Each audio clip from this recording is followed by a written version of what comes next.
Hola chicos y chicas, ¿qué tal? ¿Todo bien? Yo soy Daniel, maestro de língua espanhola. Vamos a estudar? Olá, galerinha aí, se preparando para o Enem. Hoje nós vamos para a nossa aula de número 6, onde vamos trabalhar um pouco com textos literários. Lembrando sempre que na língua espanhola a gente tem essa circulação dos diversos gêneros discursivos, onde precisamos entender um pouco da estrutura de cada um deles, ver como são as funções sociais, como eles se aplicam, como são cobrados. São os diversos elementos comunicativos aí que o Enem espera que nós saibamos. Hoje nós vamos trabalhar um pouco da parte literária, como esses textos são cobrados aí no nosso Enem. Slide na tela. Lembrando sempre, nós trabalhando com as competências comunicativas da língua espanhola, E hoje nós vamos estar explorando aí dentro da H7, que é relacionar um texto na língua estrangeira moderna e as estruturas linguísticas, sua função e seu uso social. Então, só para recordarmos aí, quando a gente está falando de texto literário, aliás, qualquer texto que nós formos trabalhar, a gente tem que ter sempre na mente essa questão das funções da linguagem.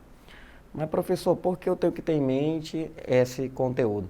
Porque as funções da linguagem, elas nos dão leque, nos dão embasamento para nós compreendermos os intuitos ou a intenção comunicativa de cada texto.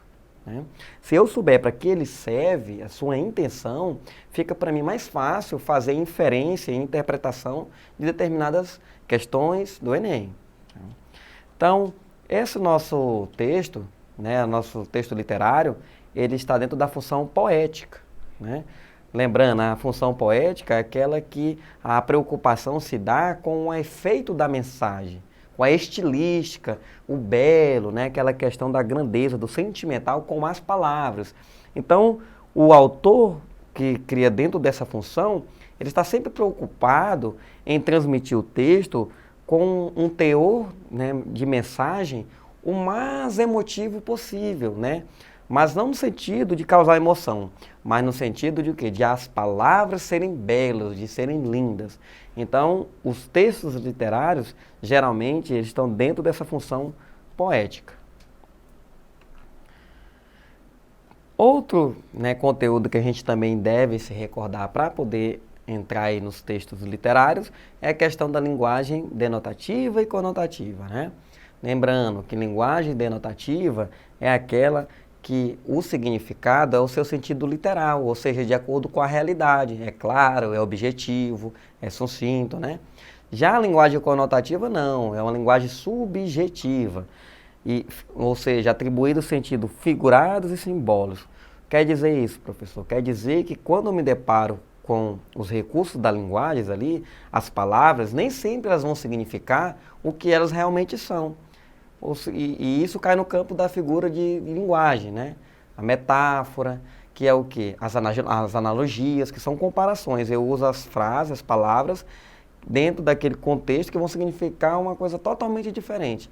Então, nos textos literários, como o autor se preocupa com o belo, ele também utiliza esses recursos, A linguagem conotativa, o sentido figurado, entre outros. Então vamos agora para a nossa prática aí, Temos uma questão aí que traz um desses textos literários. Em 2019. Disse que Tita era tão sensível que desde que estava no vientre de minha bisabuela, llorava e llorava quando esta picava a cebola. Então dizem que Tita era tão sensível, que desde que estava no ventre da minha bisavó, ela chorava, chorava, chorava quando esta cortava a cebola. Então já observe que temos uma linguagem conotativa aí, um recurso estilístico que é impossível um bebê chorar dentro do ventre porque a outra está cortando cebola. Geralmente quando a pessoa corta a cebola, quem chora é ela. E isso não chega até a criança, mas dentro desse contexto aí, da linguagem poética, nós temos esses recursos. Então cabe o nosso imaginário, a linguagem é conotativa. Então, su llanto era tan fuerte que Natia, la cocinera de la casa, que era medio sorda, lo escuchaba sin esforçar-se. Ou seja, o choro era tão alto que até mesmo a Nátia, né, que era cozinheira e ela escutava pouco, né, tinha problema de surdez, ela não tinha esforço nenhum em escutar o choro dessa criança. Tá? Um dia os sollozos foram tão fortes que provocaram el parto se adelantará. Ou seja, um dia, né, os soluços aí foram tão fortes, né, que o parto se adiantou, né, provocou o adiantamento do parto. E sim que minha Isabel, ela podia dizer nenhum pio. Assim que a minha bisavó, né, ela não foi capaz de dizer nenhum pio, né, ou seja, não fala nada. Tita arribó neste mundo prematuramente, sobre la mesa de la cocina, entre los olores, una sopa de fideos que estaba cocinando, los de tomillo, de laurel, de cilantro, de leche hervida, y de los anjos y por supuesto, el de la cebolla, como se imaginará, né? Então, ela veio, né, nesse mundo aí, entre a mesa aí, no meio da mesa, no meio desse ato de cozinhar, né? Ela estava cozinhando ali, fazendo uma sopa, ali cortando os legumes, e nesse meio tempo aí em que ela fazia a sopa, ela deu à luz, né? E aí no finalzinho já diz, né? La cosanimba negaba não foi necessária, né? Então, quando houve o surreal aí, né? La cosanimba negada não foi necessária. Ou seja, não chegou nem no hospital, né? Nem na maternidade, não foi necessário, ela nasceu antes. Nasceu chorando de antemão. Talvez porque ele sabia que seu oráculo determinava nesta vida de que estava negando o matrimônio, né? Então talvez porque ela sabia que o seu oráculo determinou que nesta vida lhe foi negado o casamento, né? Então essa questão do oráculo também com a mitologia grega, né? Aquele que é uma espécie de um sacerdote que diz o que foi determinado a ela, que diz o seu futuro, né? Contava a Nátia que Tita foi literalmente empurrada nesse mundo por um torrente impressionante de lágrimas que se desbordaram sobre a mesa e no piso da cozinha. Ou seja, né, Nátia disse que Tita foi literalmente empurrada para este mundo por um impressionante torrente de lágrimas, né, corrente de lágrimas, que transbordaram sobre a mesa, a cozinha e o chão. Né? Então temos aí esse texto literário. Vamos saber aqui o que é que o enunciado quer. No fragmento do romance mexicano, publicado em 1989, prevalece o quê? Opa, né? Então lembre, pessoal, eu disse, eu tenho um texto literário, né, que está me cobrando uma determinada função, né, da linguagem, olha só, né? Então eu quero saber que tipo, né, de texto, ou seja, que tipo textual, geralmente prevalece nesse tipo de análise aí, né? Nesse tipo de texto. Então vamos analisar. A. Narração com base em elementos fantásticos. B. Injunção com base no diálogo entre os personagens. C. Descrição com base no retrato objetivo da realidade. D. Exposição com base na definição do papel da mulher na sociedade. Ou a letra E. Argumentação a partir da discussão acerca de dilemas existenciais. Então vamos analisar aqui item por item, né? Letra A, narração com base em elementos fantásticos. Opa, elementos fantásticos, né? Coisa que não existe. As coisas que não existem, já vimos lá anteriormente, que fazem parte da linguagem conotativa, que é justamente o que prevalece nesse tipo de texto. Narração, porque todo texto literário, todo conto, é uma narrativa. Então já segura essa letra A, que ela pode ser a minha possível resposta correta. Mas eu não posso marcar a alternativa logo de cara sem antes analisar as outras. Vamos verificar as outras. Letra B. Injunção com base no diálogo entre os personagens. Vamos voltar aqui no texto. Não tem diálogo, pessoal. O texto é uma narrativa, não tem diálogo aqui de personagem. Ninguém conversa com ninguém, não tem aquela figura do travessão, né, das falas dos personagens, abre aspas, fecha aspas. Não há esse tipo de diálogo, tá? Então, letra B não pode ser. Letra C, descrição com base num retrato objetivo da realidade. Pessoal, cuidado, essa palavra objetivo. Objetivo é aquilo que está claro, que é real, né? Então está falando clareza da realidade. Como vimos nesse tipo de texto literário, não há uma realidade contada de forma objetiva, né? Eu posso ter até o cenário de uma realidade, né? Uma casa, por exemplo, uma cozinha. Isso aí são elementos reais. A mulher cozinhando, cortando cebola, fazendo uma sopa, tudo bem. Mas não há essa descrição né, com esse objetivo da realidade. Tanto é que são usadas várias figuras de linguagem ali, né? Questão da pessoa que era surda escutando, do bebê no ventre chorando. Então são elementos imaginários fantásticos. Então essa descrição não está presente nesse texto. Letra D. Exposição com base na definição do papel da mulher na sociedade. Nós não temos essa temática, né? Papel da mulher na sociedade. Não foi falado isso em nenhum momento. Não se trouxe esse diálogo, não se trouxe essa análise e tampouco essa exposição. Então não pode ser letra D. Letra E, argumentação a partir da discussão acerca de dilemas existenciais, né? Geralmente os textos argumentativos são os textos opinativos, né? Que são narrados ali na primeira pessoa e você se argumenta tentando convencer o leitor de alguma ideia, de algum dilema, né? Existencial. Não é o caso que ocorre aqui. Então, minha resposta só pode ser letra A, né? Então, essa realmente é a nossa acertativa aí. Vamos para a questão 2. El lago.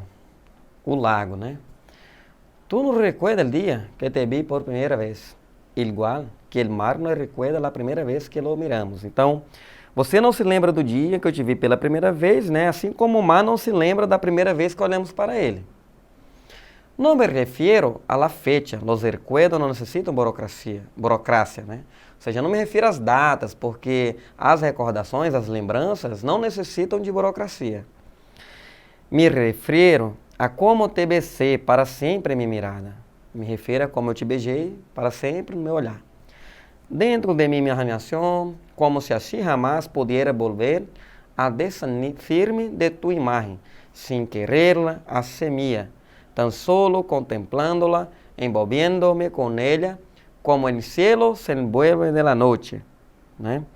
Então, não quero dizer a data, memórias, né? Quero dizer que eu te beijei para sempre meus olhos, dentro da minha imaginação, como eu nunca pudesse voltar para se livrar de sua imagem, né? Sem querer torná-la minha, apenas contemplando, envolvendo, como o céu e o entardecer, né? O chegar da noite. Tampouco me refiro ao lugar nem a lo que estávamos haciendo ali, pois te miré desde lo alto de todas as palavras que deixaram de significar. Né? Então, nem eu quero dizer, né, o lugar, nem o que estávamos fazendo lá, porque eu olhei para você desde o início de todas as palavras, que deixou de significar. Eu mergulhei no fundo do mar, né, do lago do escuro, das minhas pupilas, sem que você perceba. Banhada de su imenso silêncio, te converti no sonho, já não houve de esperar-te nunca. Então, banhada desse imenso silêncio, eu te transformei em um sonho. Já eu nunca tive que esperar por você. Então, observe, pessoal, que esse texto aqui ele é carregado de figura de linguagem, né? Quase todas as palavras que são ditas, elas são ditas em seu sentido figurado, né? Observamos aqui. Olha só, né?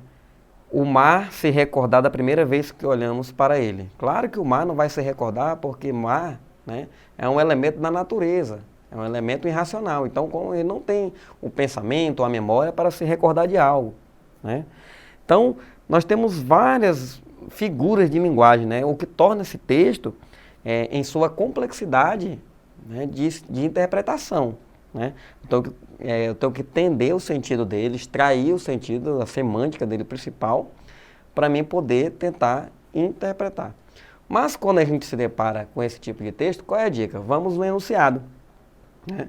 Porque já que eu não consigo interpretar e entender como um todo, talvez dentro do enunciado eu possa ir diretamente no que a pergunta quer, né? Do que eu quero extrair. Tá? Olha só, uma questão de inferência, né? Mas é uma inferência não do texto todo, ele está pedindo do segundo parágrafo. Então podemos inferir, né, do segundo parágrafo o quê?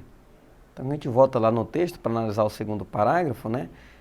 Me refiro a como eu te beijei para sempre no meu olhar, dentro da minha imaginação, como se jamais pudesse voltar a desanimar-me da tua imagem, ou seja, eu nunca esquecerei o teu semblante, né? Ficou uma memória fotográfica ali, gravou. Sem querer-la ser minha, tão solo contemplá-la, ou seja, sem te querer fazer minha, somente te contemplar, né? Eu gravei tua imagem, sem querer ser o proprietário de você, ter como posse, somente para lembrar. envolvendo-me, né, com ela, ou seja, com a imagem, no céu, à noite, o dia todo, né, ou seja, para sempre. Então, podemos inferir o quê? Que o autor envolve-se metaforicamente em um manto escuro, onde se esconde para contemplar sua amada. Que o autor lembra um momento em que, contemplando sua amada, imaginando, idealizando, pensava em beijá-la. Que o autor lembra a forma e o lugar em que se casou com sua amada, perto de uma lagoa escura. Que o autor lembra da amizade que tinha com a sua admiradora enquanto morava perto da casa dos seus pais, ou que o autor lembra de uma viagem que fez com a mulher que encontrou dentro de um hospital. Vamos analisar item por item, né? De cara a gente descarta logo essa letra alternativa E, né? Porque o autor lembra de uma viagem que fez com a mulher que encontrou dentro do hospital. Em nenhum momento do texto se fala em hospital, se fala em viagem, né? Então, essa não pode ser de forma nenhuma a minha alternativa. Então, de cara eu já descarto essa letra E.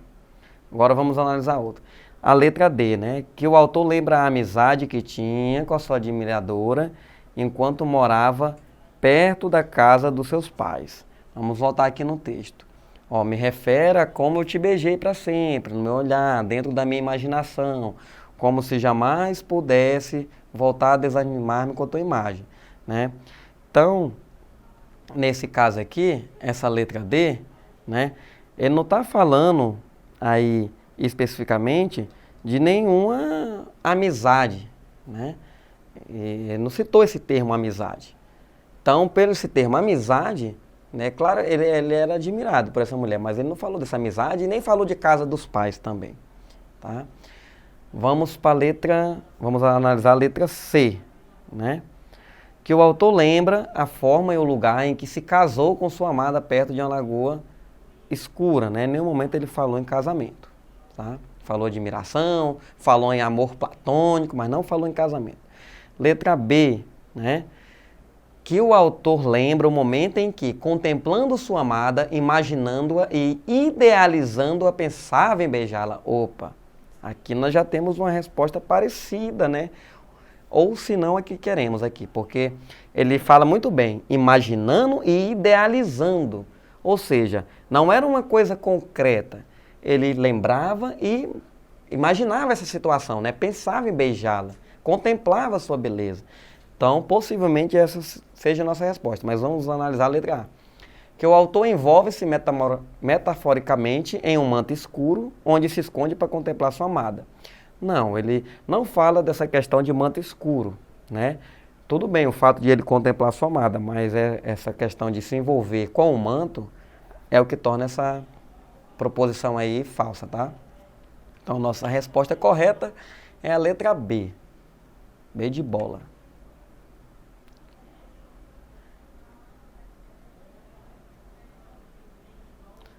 Aqui nós temos o nosso terceiro texto, né? La Casa de las Palabras, ou seja, a Casa das Palavras. La Casa de las Palabras, Sônia Helena Villagra acudia nos poetas, né? Ou seja, Helena Villagra sonhava que os poetas vinham à Casa das Palavras. Las Palabras, guardadas em viejo frasco de cristal, esperavam a los poetas, e se ofereciam louca de ganas de ser leídas. Eles rogavam a los poetas que la miraram, que las olharam, que las tocaram e que las lamieram. Então, não quero dizer a data, memórias, não precisas de as palavras armazenadas em velhos potes de vidros esperavam pelos poetas e se ofereciam a eles, né? Loucos de desejo de ser escolhidos. Você já havia ali, nesse caso aqui, observamos a linguagem conotativa, né? Os potes aqui, os frascos, têm vidas próprias, então eles andam, eles pedem, eles falam, eles querem ser escolhidos, eles levantam o braço e dizem, é minha vez de ser escolhido. Então imaginamos essa situação descrita aqui dentro do texto literário, né? Os potes têm vida e eles conversam, dialogam e têm o querer, né? Têm a vontade, digamos assim, tá? E loucas de gana, ou seja, os potes se ofereciam, né, cheios de vontade de ser escolhidos. Eles rogavam, ou seja, pediam os poetas que as olhassem, que as cheirassem, né? Que as tocassem, ou seja, eles pediam isso, que las lamieran, né? Ou seja, que as escolhessem. Los poetas abrían los frascos, probaban palabras con el dedo y entonces se relamían ou frunciam la nariz, né? Então os poetas aí abriam os frascos, né? Cheiravam e depois ele fazia o quê? Lambia, né? Para sentir o gosto e o seu cheiro também, ali no caso, tá? Poetas estavam em busca de palavras que não conheciam e também buscavam palavras que conheciam e haviam perdido. Ou seja, os poetas estavam em busca de palavras desconhecidas e também aquelas que eles conheciam, mas haviam perdido. Em la casa de las palabras, havia uma mesa de los colores, né? Ou seja, havia uma mesa de cores, né, nessa casa. Em las grandes fuentes se ofereciam los colores e cada poeta se servia del color que lhe hacía falta, né? Ou seja, nessa casa, grandes fontes, né, como essas de jorrar água, elas ofereciam o quê, né? Elas ofereciam cores. Então elas jorravam cores, né? Ali no final fala amarelo, limão, né? Que é o verde limão, amarelo sol, que é o amarelo bem claro, cor do sol, azul de mar, azul de mar, né? Ou aquele de fumo, de humo, né? De suco, aquele mais escuro. Rojo, vermelho, rojo sangue, né? Vários tipos de vermelho aí, vermelho sangue, vermelho vinho. Então, elas jorravam. Nós temos aí o autor, né, Galiano, que é um grande escritor aí do México. Vamos para o enunciado. No texto, os poetas buscavam palavras que não conheciam ou que conheciam e haviam perdidos, né? As palavras são retratadas como podendo ser olhada, tocada, cheirada. Com isso, eu lírico.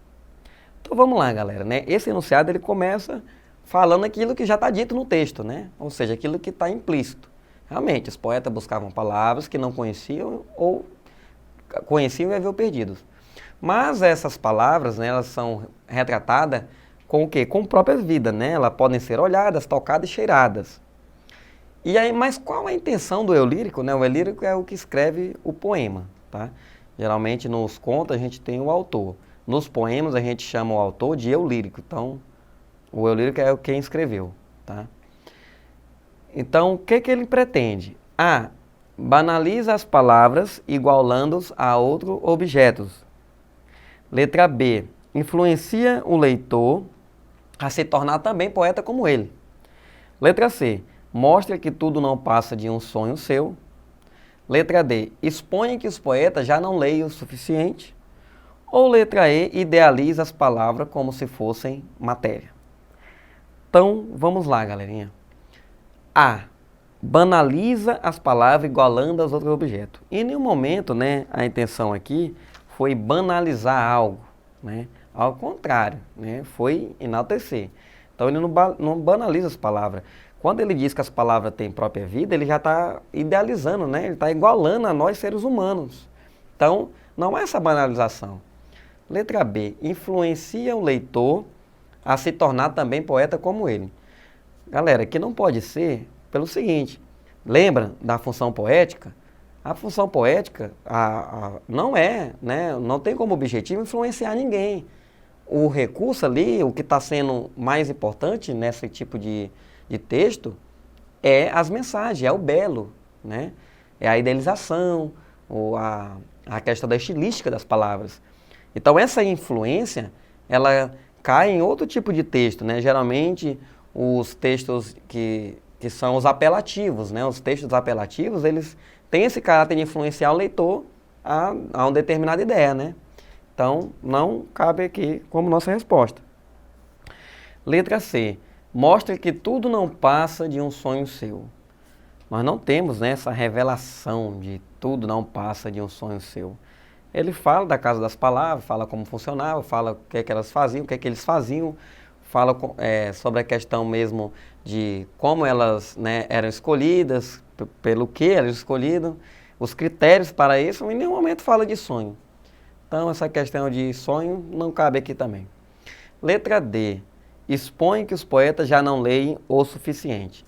Nenhum momento aqui, né, fala, né? Em nenhum momento há essa exposição de poetas não leem, nem fala, nem cita outros poetas se leem, se não leem. E essa questão de exposição, né, ela geralmente está na linguagem fática, né? Naquela que a gente informa os leitores, as notícias, as reportagens e outros gêneros. Agora a questão é, olha aí como ela é bem parecida com a anterior, né? Idealiza as palavras como se fossem matéria.